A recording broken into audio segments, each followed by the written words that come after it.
Greetings to all Americans. I want to stand shoulder to shoulder with you this coming Monday, the 20th of January, as we say goodbye to one of the most ineffective presidents the United States has ever seen, and more widely, the free world, Joe Biden Jr. Under his lazy leadership, we have seen the war in Ukraine, which in Donald Trump's own words would never have happened under his leadership, causing massive economic crisis throughout Europe and massive spending on military support.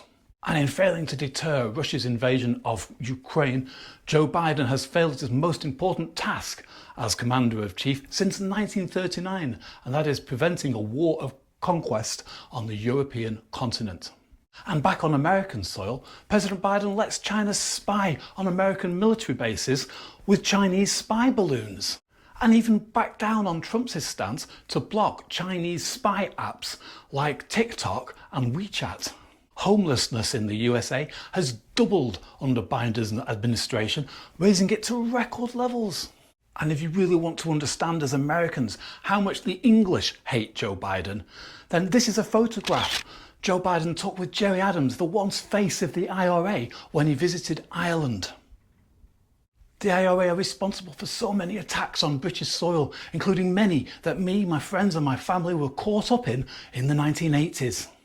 In 1986, Joe Biden was accused of aligning himself with the IRA. I'll put a link in the description below. And in 2023, he passed a law to extradite IRA terrorists to America so that they wouldn't stand trial in the UK. The cost of living crisis in America and inflation is something I read a lot about in my comments. And under Biden's administration, inflation has gone up by 20.1%, whilst under Trump it only went up 7.1%.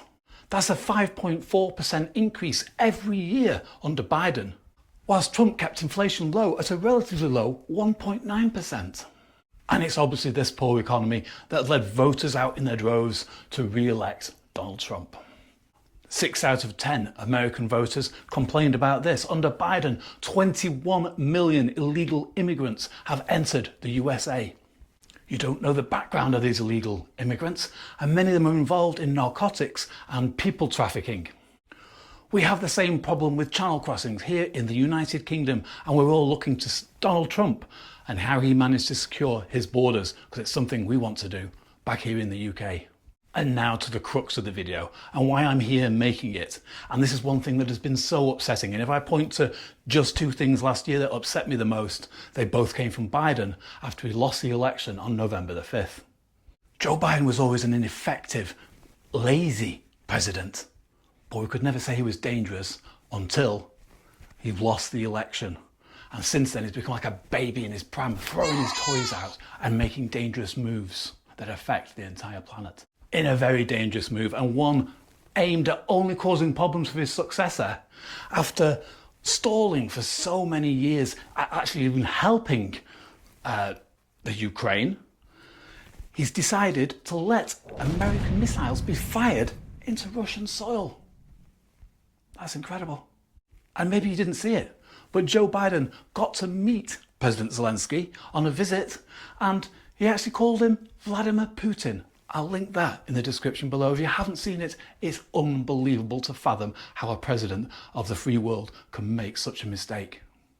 Unsurprisingly, when he's running out of time in office, after saying he wouldn't do, Joe Biden pardons his son Hunter on gun and tax evasion charges. And just before Christmas, President Biden did the most unforgivable thing that Americans can never forgive him for, and that is commuted the sentence of 37 federal inmates. They're not going to get executed, not going to get the death sentence. All those families will never get closure. That's unforgivable. And just think about the American taxpayer having to fund the bill to keep these inmates alive. It varies from state to state. It's either $50,000 in some states, but goes right up to $128,000 a year to keep these inmates alive when they should have been executed.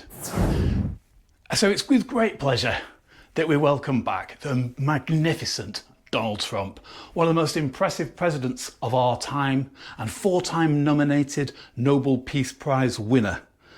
This is a guy that we all want running the free world. We want him as our commander-in-chief, and we all look towards him to see how he improves the US economy and hopefully garners a new era of peace throughout the world. Now, there was some scrutiny at his previous presidency, especially under the handling of the pandemic. I thought that was just quite entertaining, to be fair, and at least he wasn't throwing parties in the White House while telling everybody else to stay indoors.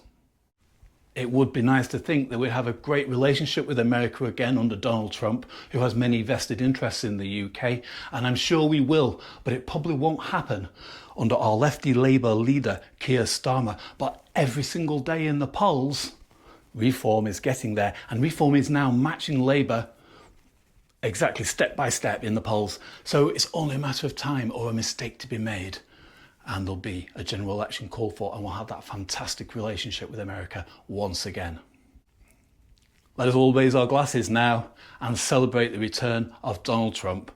And America's going to be great again, and the world will be a safer place because of it. If you're a Democratic American and have watched this far, I'd like to thank you for watching and apologise wholeheartedly for the 4 years of failed Bidenomics you've had to endure. I would like to ask everyone at this point, in your lifetime, who was your favourite president and who was your worst? Let me know in the comments below.